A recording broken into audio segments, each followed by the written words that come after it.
রহমানের সাথে ডক্টর ইউনূসের বৈঠক হলো। তারা এপ্রিল মাস থেকে সরে এসে বলছেন ফেব্রুয়ারি মাসে ইলেকশন করবেন। আওয়ামী লীগ বিশ্বাস করে যে এই নির্বাচন হবে?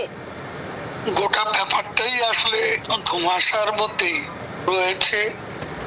এপ্রিলে যে নির্বাচন দখলদার ইউনূস ঘোষণা করেছে, সেই নির্বাচন না করার বীজ অঙ্কুরিত হয়েছে বলে আমরা মনে করি।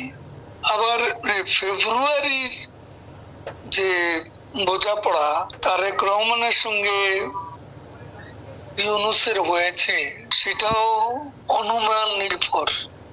দেশের প্রতিক্রিয়া ভিন্ন।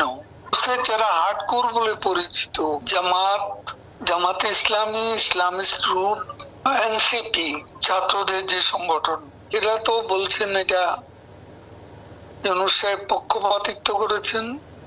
নির্বাচন কবে হবে তার কোনো গ্যারান্টি নেই, বরং সংকট এর মধ্য দিয়ে আরো ঘনীভূত হলো বলে মনে হচ্ছে। এখন তার অত্যন্ত ভালো মানুষ।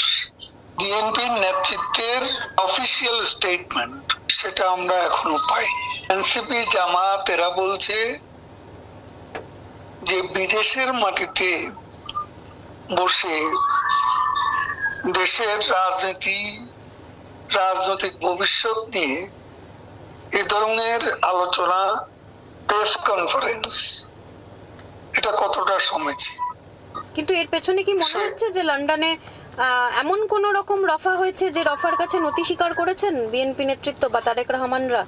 সেটা কি আপনারা মনে করছেন? লন্ডনে যেটা হয়েছে সেটা তারেক রহমানের সাথে গোপন বৈঠক, তার বাইরে যে আলোচনা, তাতে কোনো এটা খোলামোলা কিছু ইন্ট্রোডাক্টরি মিটিং এর মতোই হয়েছে। এই সিচুয়েশনে আওয়ামী লীগের ভূমিকা কি হতে চলেছে? আওয়ামী লীগ কি করবে? আওয়ামী লীগের পথেই আছে, সেটা আমরা অবজার্ভ করছি। কিন্তু আমাদের নিজস্ব লড়াই আছে ও রণকৌশল আছে, আমরা সেভাবেই এগোচ্ছি। দুটি নির্বাচনের নির্ঘণ্ট, এর কোনটাই হবে বলে আমাদের কাছে বিশ্বাসযোগ্য নয়।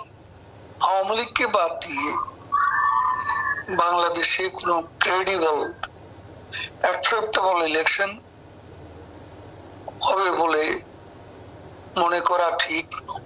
কারণ আওয়ামী লীগ এদেশের লার্জেস্ট পলিটিক্যাল পার্টি।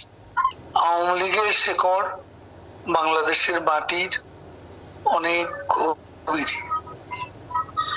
আমরা ফিনিক্স পাখির মতো, এবং এই সরকারের লক্ষ্যই হচ্ছে ইউনূস যেখানেই বক্তব্য রাখেন, কথাই তার মুখ দিয়ে অবিরাম উচ্চারিত হয়, সেটা হচ্ছে তাদের শত্রু কারা, আওয়ামী লীগ এবং ইন্ডিয়াকে ব্র্যাকেটেড করে।